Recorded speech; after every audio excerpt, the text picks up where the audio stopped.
The birdies are happy today. Sitting outside. Had another kidney stone procedure yesterday. And I feel good. I feel good, but I feel like a truck ran me over really bad. And I have a really bad bruise or burn mark. It feels like a burn mark. And it actually looks like rug burn. Like they drugged me. I don't know where they drugged me to, but that's like, when someone drags you across the rug, you get a rug burn. That's what's on the side of my body, along with my elbow on the left side. And I called the doctor and I asked him, he's like, well, I don't know how that happened to you. I don't know how it happened to me either when I was unconscious. That's why I don't like having these procedures, because once you're strapped to the table and you go unconscious, you don't know what happens to you. You hope you having faith in these doctors. They're going to treat you properly.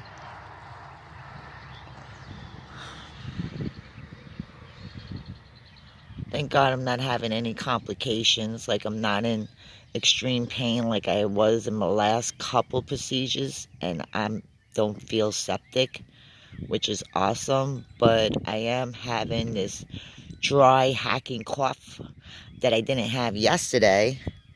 And I'd be thinking about that stupid coronavirus that everyone's talking about. I live in rural America. I don't leave my RV. I don't go into general population. I don't eat. Like, I go to the store when I have to.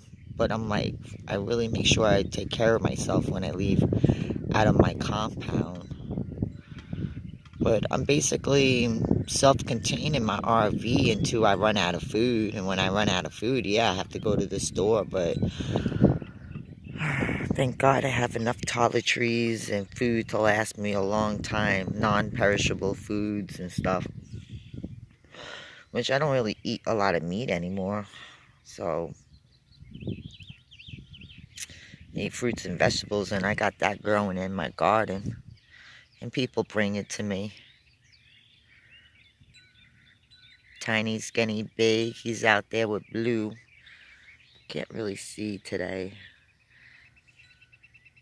That's him right there. That's that little dot.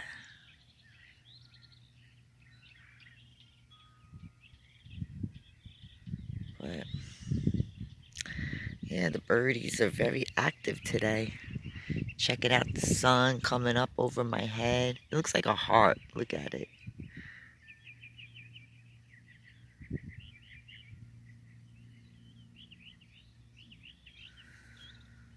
It's going to be hot for the next couple of days. It's supposed to be like 80, 90 degrees.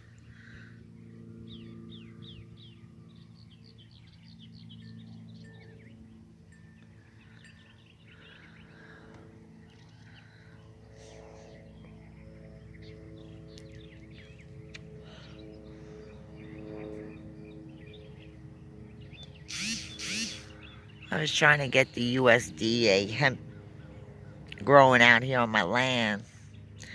And it seems like everything you try to do out here, the government keeps on knocking people down. I mean, unless you're a big time farmer and you have $100,000 sitting in your back pocket, then you could do it. But if you're a small timer like me, just trying to get into the business or growing hemp, I have the land to do it. The land across the street is ready to go. I got access. I own the pond there. It's a wetland in the back, so it's always wet back there. Why can't I, as a small person, a little person, be able to get into the hemp business? It's just ridiculous. I mean, get a bunch of seeds, you throw it into the ground, you put a chain gate around it, you put security, which we live across the street from the property. Put security out there, solar panels, everything. I got the water, I got the plants. I got a couple investors that are interested in going, you know, 50-50 with me. But damn, they be asking these people so much questions. Like, you gotta have $100,000 security bond for your property and your plans. You gotta have $60,000 up front for your cultivation license. You gotta live in the state of Georgia, which I do. The property owner lives in Georgia, but I guess the investor also has to live in Georgia. So I don't know how that's gonna work. All my peoples are in Florida. Very time consuming. The bamboo is, the windstorm knocked it down and destroyed the top part.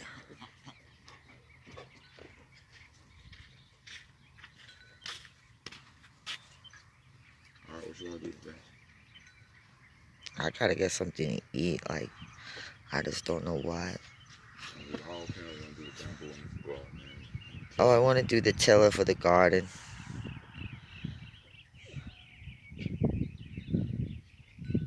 I want to get that tilled up. Till it up. Take the coffee grinds, that the 5 containers that I have, sprinkle it out there, and then work it back into the ground. Golf grind back into the ground. Yeah. So you till it up first, ready to cough. Till up a little bit, like you know where the okra was at, especially where the okra was at, because it makes the soil acidic. Put the coffee grinds in it, and then work it back into the ground. I think I'm gonna have some toast and tea. My stomach's like messed up. I should have got me some ginger ale, maybe. It just seems, I don't know what the hell I don't know what they gave me after. I know she said it was Sprite, but that shit tastes like shit. It was probably Sierra Mist. Not the real Sprite. You know, the cheap shit. Sasha.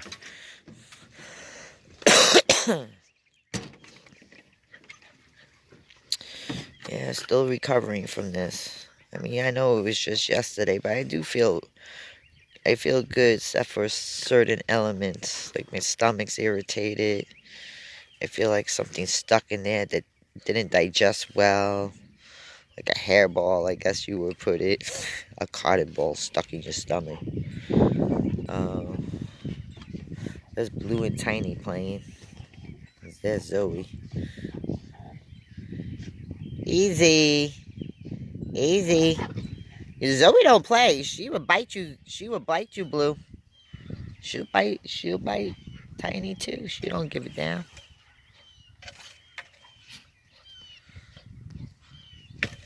Still missing Roscoe.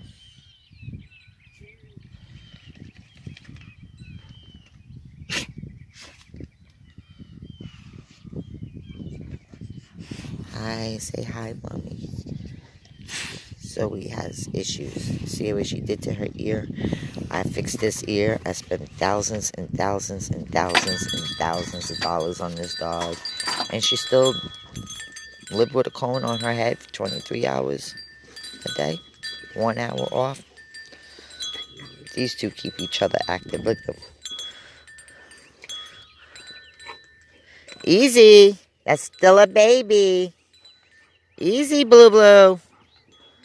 That's a baby, Blue. Blue. Blue Moon. Yeah, Mama.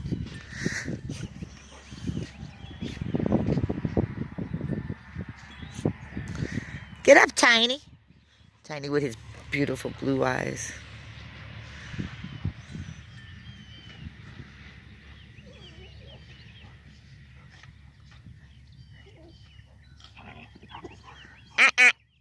Tiny.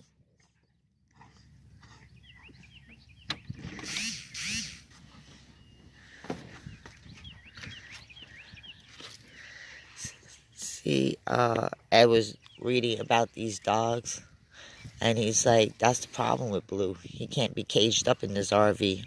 Blue needs like a big area, big running area, because they used to use these type of dogs to look for bombs in the ground.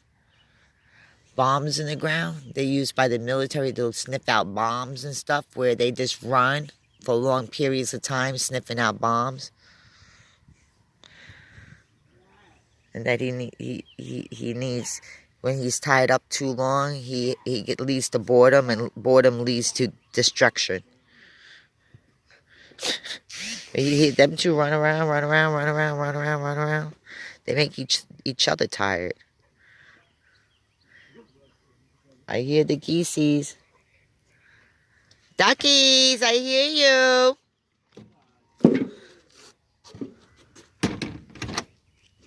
And they be laying in that sand, and that's where Tiny be picking up all those little fleas. Like sand fleas. I gotta get more coconut oil for them too. To put in their dog food. Kill the fleas. Kill the fleas, I say. Because it's going to be nasty. Oh, and probably put the air conditioners in too, in case you do have to leave out. I won't be in here sweltering. I feel like a mat truck ran me over. Really.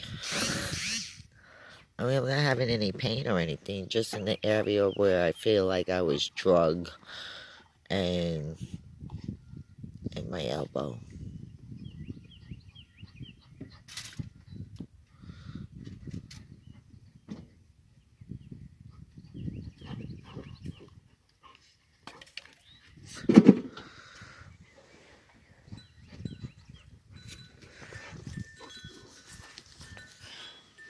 Oh, this one still has the cap on it. 36 ounces. It's amazing how heavy these bottles are. No marking.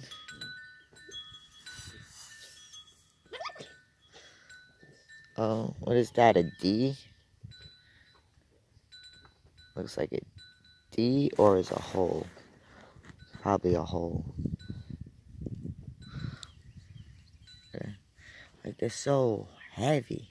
You hit someone in the head with this, I guarantee this will not crack, but the head would.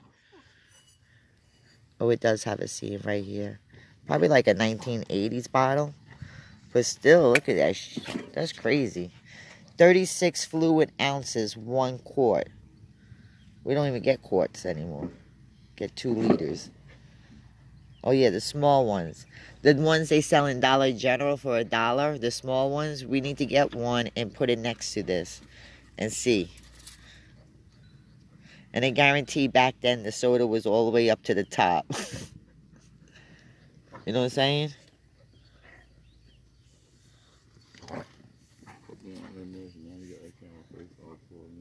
No, I don't have a facing towards you, K-Boo.